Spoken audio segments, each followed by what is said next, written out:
All right, everybody, All Facts Media. My name is Aaron Robinson, joined here by my twin brother, Andrew Robinson. And today is Coach's Corner. We are joined by Florida State head coach, Leonard Hamilton. Coach, thanks for joining us today. Well, thank you very much, fellas. I'm glad to be a part of this great show you guys are having. No problem, man. Thanks a lot. Thanks a lot. So we're going to get right into it, man. Obviously, you've had a heck of a coaching career, man, with a lot of stops. Obviously, Austin Peay, Kentucky, Oklahoma State, Miami, and now Florida State. Obviously, I think in there with the Wizards as well. So, we just want to first let the viewers, get a little bit of your journey. So, just talk us through, your journey through coaching and, what brought you to Florida State today. Well, I've had an unbelievable ride in the business. I've been so very, very fortunate. I always tell people that I've been blessed. It's almost like even when I tried to make wrong decisions, that I always had a big hand in the sky that seemed to always nudge me back in the right direction. And I feel comfortable that coaching at this level is something what I've meant to do. I don't have any reservations about fulfilling the purpose that I think that I have on earth. And I'm comfortable with what I do. I talked to a bunch of ministers one time, and I was a little confused because I've always enjoyed working in the church, and the more success we had in our programs, it seemed the farther I got away from the additional ministries and things that I worked on in the church. It just took my time was becoming less and less. And so I had breakfast with him one morning and said that discussing that, I feel like maybe, I was getting away from working in the church as much. And those guys told me that what I do is like a ministry, working with young people and taking teenagers from teenagers to young adults. And that you are taking youngsters when they're at the most vulnerable time in their life, when they're forming their ideas and philosophies about who they want to become and in the process that they want to go through, and that you help shape their lives, their mentality, and their focus and their spirits at a very vulnerable time. And so I kind of gave me a little bit of satisfaction. But I grew up in an era of segregation where the opportunities were not available for you if you didn't get your education. And my father went to the 9th grade, my mother went to the 7th grade, but they always felt that they were limited as to the opportunities that were available, and they always encouraged me, to try to get my education. So, and unfortunately, they always said that they had no money to contribute. So I had to figure it out myself. So I really, really seem to always have had my steps guided, so to speak. Even when I was going to join the Army coming out of high school, and they started a basketball program at the community college in the next county over. So they taught me into taking that, which was a blessing. And instead of going to the Army, I went to a community college at home. And then I was fortunate enough to go to University of Tennessee at Martin. And I was leaving Martin, going to join the Marines, and my coach wanted me to go join the reserve. Before I could join the reserve, an opportunity at Austin Peay came available. I had no interest in, no desire to know that even coaching for me was in the cards. But going to Austin Peay, it kind of rejuvenated my spirit and gave me some focus in life while I was married, adopted my brother, and was working on a master's degree. I became disenchanted that maybe the opportunity to become a head coach was not going to be available for me because I was African American. And I actually resigned at Austin Peay and took a job at Dow Chemical in Charlotte, North Carolina. But I was only there for a week and a day, and they offered me the job in Kentucky. So even though I tried to get out of coaching, tried to join the Army twice, I was always guided back to what eventually that I've been into for a number of years. So I go from not having a job to being at the #1 program in the history of college basketball for 12 years at the University of Kentucky. And then I was fortunate to get the head job at Oklahoma State. And, as a young assistant coach, you wonder when your opportunity is going to come. But it's almost like I was concerned one night, just really, really worrying that about looking at jobs that really didn't fit me, but I thought they were easier jobs in metropolitan areas that had plenty of players around. It was almost like one night I woke up and God had spoke to me through a dream and said, you don't need, those jobs don't need you. Those good jobs in great locations with plenty of players with great tradition does not need you. So I started looking for jobs in non-metropolitan areas so that I could be a part of building my resume by going and doing something so that no one else has done. So the Oklahoma State found me, or I found it, but it was a non-metropolitan area. A program hadn't been to the postseason tournament in 25, 30 years, and that's where I landed. That opportunity was available for me, and then I think we turned that program around. And then Miami, who had not had basketball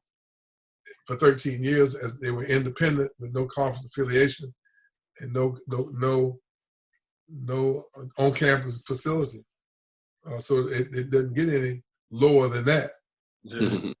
That job found me, or I found it. Either way it went, that was a great opportunity for me to go and be a part of building the program again. And then having the opportunity to coach in the NBA just confirmed even more that I enjoy coaching in college better. That I think I'm better suited for coaching in college. I love working with young people, and so having the opportunity to be at Florida State, another rebuilding type program, has been opportunity for me that has really produced a lot of graduates. We've only had 3 kids not graduate in the 18 years I've been here, because we competed for the title several times and won it once and won the regular season. I feel that the most important thing we're doing is taking youngsters and preparing them for life after basketball. And, you know, the enjoyment that I feel by knowing that the guys are graduating, those guys who have the opportunity going on to the league, having them call you on Christmas and Father's Day and send you cards and invite you to their weddings and be the godparents of the kids have been probably much more enjoyable than any of the championships, the NCAA trips, and the Coach of the Year awards that we receive. When you look back at your career, you realize you're making a difference. And that's what I enjoy doing. I told somebody, asked me, when was I going to retire? I said, as long as I can see the numbers on the back of their jersey and I don't start messing their names up, you know, I think I'm going to hang on in here and enjoy what I do. Yes, sir, Coach. Yes, sir. So, I mean, along that journey, I mean, you've had the opportunity to coach a number of pros, and you mentioned your time at Kentucky, you know, being able to coach a guy like Sam Bowie, you know, at Oklahoma State, being able to coach a guy like John Starks. I mean, talk about, you know, what that was like, you know, back in the earlier parts of your career, being able to be a part of programs like Kentucky and, you know, coach a player like Sam Bowie or John Starks. You know, what was that like for you? Well, I think the opportunity at Austin Peay gave me a chance to see what it's like in the mid-level, the mid-level schools, and to be a part of helping Coach Kelly build the program, seeing what it's like at that level. So I have a great appreciation and respect for the quality of the program that the University of Kentucky has at the highest level, where you're under all kinds of pressure, where you're always in big games, and the expectations are high and the standards are high, and they expect everything to be of a high level of excellence. So I had a chance to really get be a part of that atmosphere, and going to 3 Final Fours and winning 9 or 10 conference championship at Kentucky, and then recruiting at the highest level. You know, I look back at my career, Sam Bowie and Kenny Walker and Melvin Turpin and Dirk Minifield and you know, Rick Roby and Jimmy Dan Connor and Greavy and all those guys who had a chance to play. Winston Bennett, who played at the highest level. It was what kind of gave me an opportunity to hone my skills mentally and emotionally, as well as from a practical standpoint of learning how to coach at the highest level. And then being in the SEC, you know, competing night in and night out, having the target on your back of being the #1 program in the league on a consistent basis, this gave me a unique experience of understanding how to prepare at the highest level. And then even the teams that you played in your non-conference schedule, Kansas, Notre Dame, Louisville, North Carolina, Indiana, those were the games we played out of conference. So we were always in the moment. And so you always had to be focused, and you always had to keep your mind sharp and not being able to have given attention to detail. So I just think that all those types of situations, from Austin Peay, even from Gaston Community College to UT Martin, being the first African American player there, and I was always put in a mindset that I had to be focused and be successful and get the job done. So I felt that I just feel that I've been so uniquely placed in the right position at the right time. I always think my steps have been ordered, but I think my focus has been at a higher level that's allowed me to be successful each one of these stops. Yep. And you spoke about, being at a program like Kentucky where the expectations are, of the highest order. And you also, now you're actually at Florida State, which historically has been known to be a football school. But in recent memory, you guys have really, made two Sweet 16 appearances, made the Elite Eight appearance, have won the ACC regular season and conference tournament title. What's it been like in seeing that transition from, school when you got there, expectations on the basketball court were pretty low. And now you're at the point where you guys are one of the best programs in the country, year in and year out. Well, that's been kind of part of the journey. I try not to ever get caught up with the successes or the failures. One thing I learned as a child growing up, one of probably the greatest wisdom tips that I ever could give anybody, my father is to always tell me, never let anybody outwork you. And because he said that if you do, your boss, your supervisor, your coach might make a mistake if you let it be close, that you're not controlling the outcome of the situation. And he said, don't ever come to him and make an excuse. He said, don't come to him complaining about nothing. And that if I couldn't get it done, I don't come to him complaining that it was unfair, they were playing favoritism, or you were hurt, you were sick, wasn't available. So consequently, working hard and not making any excuses is how I've run my life. So when you have that mindset that you just bounce back, when you have successes, you realize success is only as good as the next success that you have. And if you fail, you got to learn from it, grow from it, and understand that sometimes there's an opportunity to learn and grow when you have failures. So I don't try to get too high when things are going good. I don't get low when things are not going good. I just try to stay focused and stay in the moment, because I realize it's not how you start, it's how you finish. And you're going to have bumps in the road in life or in coaching, and you got to learn to profit from it and hopefully at the end get the end results that you're working for at the end of the day. Right. So, switching gears a little bit, obviously, this coronavirus is taking the whole country by storm. And, we've all experienced quite the roller coaster of emotions. And but more specifically for you guys, you guys won the ACC regular season championship. You guys were on, a lot of people thought that you guys could cut the nets down this year and make it to a Final Four national championship. Obviously, you guys were one of the programs that was affected by the coronavirus and had your season cut short. You weren't able to kind of finish off this year. Just kind of talk us through that moment and what that time period was like, kind of how you told your team, that the season was going to be over, and kind of what that moment was like for you guys, knowing that a season like that could have been so fruitful and so prosperous kind of got cut short. Well, I actually had an uneasy feeling about the tournament and about the state of college basketball during that moment. And when you're responsible for the welfare of all your players and your program and your coaching staff and even the families of your players and your individual families, you really have a lot riding on all the decisions that you make. And by watching and listening to what was going on with the virus, something that we've never experienced before, you know, I was concerned about the unexpected. This is something that had never happened in the history of America, to be affected the way we have been affected. I mean, we get the flu, and we've had a few things come along the pike, but not at this magnitude.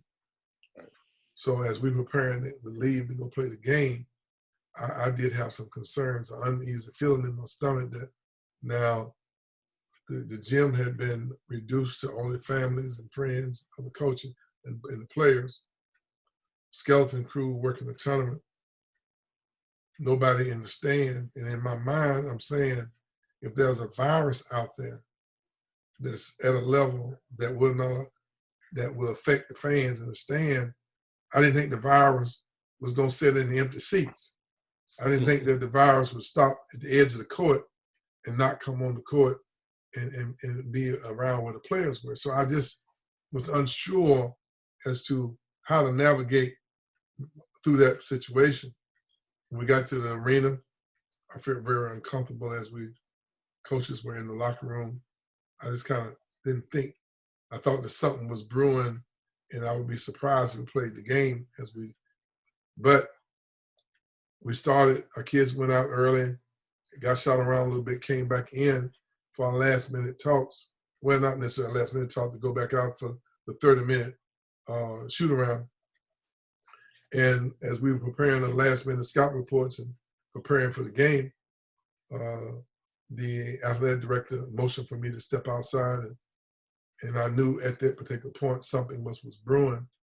And as we met with the commissioner of the conference, he explained that we probably was not going to play the game. And in reality, I was somewhat relieved that we were not going to play, even though I wanted to play and compete for the ACC title. I felt relieved that we were taking away the risk that would be involved with playing the game in that moment. But I felt that we need to let our players go back out on the floor, warm up for a few minutes, just to get the feel for being in the tournament and not knowing whether or not we would be able to play the NCAA tournament or not. So when they came back in for the last 12 minutes on the clock, I let them know that the tournament had been canceled. And my comments were as follows.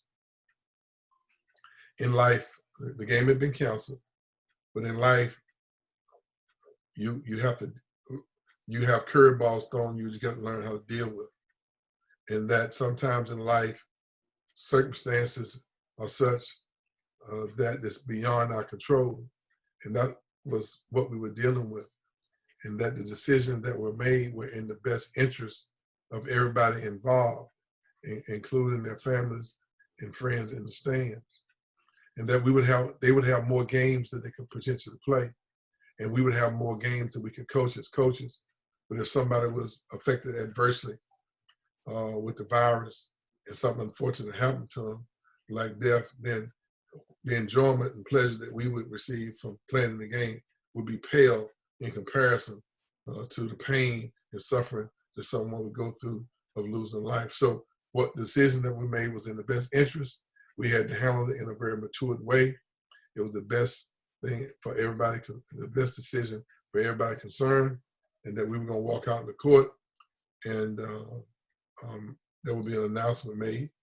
I was not real clear I knew we would be representing the ACC, but I didn't know that we would be awarded the conference tournament trophy, which was kind of a symbol that we had to accept, because we would be representing the ACC, and that the team that normally wins the conference tournament is the representative.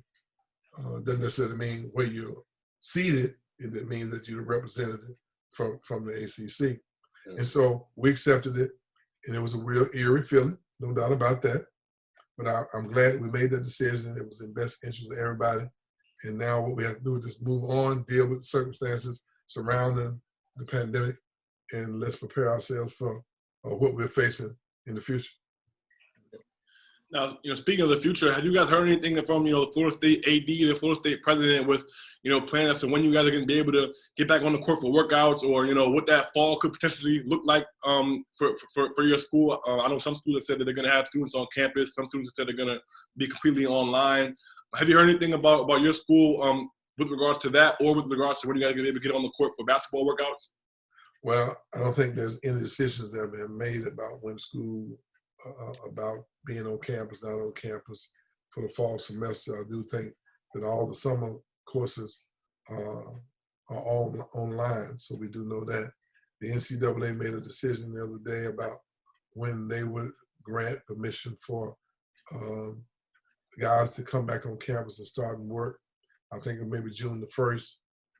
But it kind of caught a lot of schools off guard. So there's a lot of other things that got to be in place in order for people to be able to go to back on campus. And hopefully all that information will be cleared here pretty soon, and we'll know exactly what we're doing.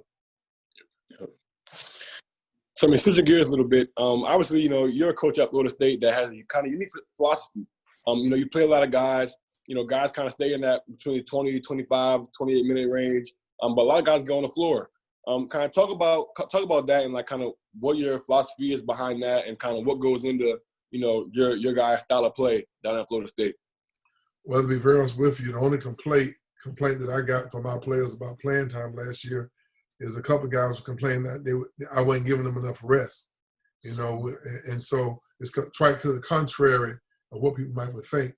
We play a very aggressive full court man-to-man defensive system, and we try to be as aggressive as we can on the offensive end. We expend a lot of energy. We're in the greatest basketball conference ever assembled in the history of college basketball. In order for us to be successful, we have to play very hard and not take any possessions off.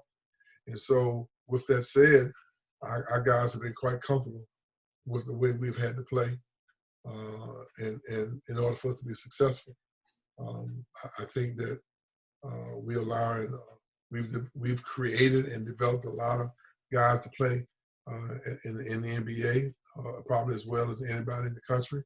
Our kids are graduating as well as any group of guys in the country, and I think the success we are having on the basketball court is at a pretty good clip. So I think our system works, but that's part of our philosophy. Each team has their own philosophy, their own system that they're comfortable with, and we're comfortable with our style of ball and how we play. Our players believe in our system. They are extremely comfortable. We're extremely aggressive. Many times we've had 11 different players last year lead us in scoring. We have a saying: we win games by committee, and we have three things that govern who we are. We defend, we play hard, we play unselfish. And those three things are what we hang our hat on. And that's how we run our program, that's how we play, that's how we participate. And I think that's one of the reasons why our team has been as successful as we have, because our culture accepts who we are and the way we have to play in order for us to be successful. Now, you mentioned in your last answer, you guys have put a number of players in the NBA in recent years, obviously from Jonathan Isaac to Terrence Mann, Xavier Raton-Mays, Malik Beasley, and, the names go on. How have you guys been able to kind of, produce this type of talent year in and year out from a school in Florida State where, you typically, obviously, your Dukes and Kentuckys are getting all these players, but you guys have been, right with them in terms of putting players in the NBA? Well, I have to attribute a lot of that. I have the greatest assistant coaches on planet Earth. These guys are the real deal. They're great role models for our players. They're great family men. They care about the players just like and they treat the players just like their own. They're demanding. They're persistent. They communicate with them at a high clip. And our skill development is extremely high. And I think one of the reasons why our guys are having unique and special opportunities is because they all get better. Coach Jones been with me close to 25 years now. Charlton Young is one of the best skill developers in the country. I just hired Steve Smith from Clemson. He does an unbelievable job. And there's no doubt that my weight training conditioning coach who's been with me over 20 years, he is Mike Bradley. And so I'm surrounding myself with experienced guys to make my job a lot easier. I couldn't be happier with the group of guys that I have that help me develop our program. Sometimes the head coach gets too much credit. You know, I need to get credit for surrounding myself with great coaches that help me, to help us be successful. Sir. I mean, and Coach, I mean, you're one of the guys who, you know, you're one of the most well-respected coaches in the business. You know, you've been doing it for a long time at a high level, you know, but you're also an African-American. And I think, you know, for people that look like me and you and my brother, it means a lot to see a man such as you that's, you know, performing on such a high level. So, like, what is your message to other African-American coaches that are trying to break into the industry and kind of, you know, leave a legacy behind like you've been able to do? Well, I think the first thing you have to do is become as knowledgeable as you can about your sport. Learn everything there is, from administrative side to the coaching side, to camps, clinics, fundraising, scheduling, all of the above. Don't allow yourself to be pigeonholed in one particular area, because under the definition of coach lies a lot of things. And you need to study the game, become more of a student of the game. And the most important thing is learning how to communicate with the people that you're responsible for, not only from a technical standpoint, from a basketball standpoint, but helping them grow, develop in life. There's such a great correlation between what guys do on the court and how consistent they are off the court. So I would just encourage guys to be as knowledgeable as they can about any and every phase of the program. And when you're knowledgeable, you're confident. When you're confident, it shows, and you're able to be a lot more efficient and more believable and respected when people know that you know your craft. Now, obviously, you've been, you know, coaching for a number of years, and obviously, you know, you like you said, you don't plan on retiring until you can't see names on the back of the jerseys anymore. So, you know, what's next for you? You know, what are your goals for your next few years of your career, and you know, where do you want to see Florida State basketball go under your direction? Well, I'm just foolish enough to think that we can be number one in the country. You know, I think we can be the number one basketball program in the country. Now, we are in a position where Florida State's journey has been somewhat different. At one point in time, they were in the Dixie League. Then they were they were independent. Then they were in the Metro. While everyone else was in the Big Ten, the SEC, and the ACC, Florida State was moving around. When you're independent, you have no conference affiliation. When you're in the Dixie Conference, I don't even know who was in the Dixie Conference. When in the Metro was a mid-level conference. Had good schools in there though. So schools in our league and the other Power 5 conferences got 65, 70, 80 years of successful basketball tradition on Florida State. They're what you call blue bloods. So we have dubbed ourselves the new bloods. You know, we new kids on the block. And so we are new bloods. But new bloods are here to stay. And so we want to try to carve off a piece of the hierarchy. That's not easy. Tradition opens up, gives you a lot of recognition, your household names. That's why 3 of the last 4 years we finished in the top 10, 15, 20, or whatever we were not even ranked in the preseason. I mean, so think about that now. We ended up top 5 team in the country. We wasn't ranked. The year before that, we ended up top 10 in the country. Preseason, we wasn't ranked. So either the guys who vote are not doing their job, or we just still in the moment of earning respect and recognition. So We're not trying to be a blue blood anymore. We can't. We people are being respected for what happened 80 years ago, but we were not at that level. So what we're doing, we are new bloods carving out our own path, and we want our piece of the position. So people are not going to give it to you. We have not been invited to the party. We're crashing the party, and so we don't want to leave. You know, we want piece of the action. So we got to keep grinding. We got to stay focused. You know, we're not getting the invitation. So we just got to crash the party and hope that the people like us well enough that eventually they'll start inviting us back. So when you see Florida State, we're not blue bloods. We're new bloods. Yes, sir. Like that. So, I mean, on that note, you know, can you give us some of, like, you know, your most fulfilling, you know, moments throughout your coaching career? If you could name one or two moments that was, you know, something that you'll always remember, always stick with you, or, you know, has given you the most sense of pride throughout your coaching career, what moment would that be? Well, the greatest sense of pride that I have, man, is when simple stuff. When on Father's Day, I get a text. You know, I get a Christmas card with the whole family.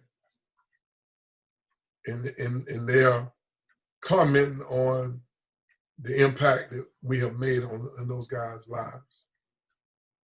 I love to see my players walk across the stage and shake the president's hand.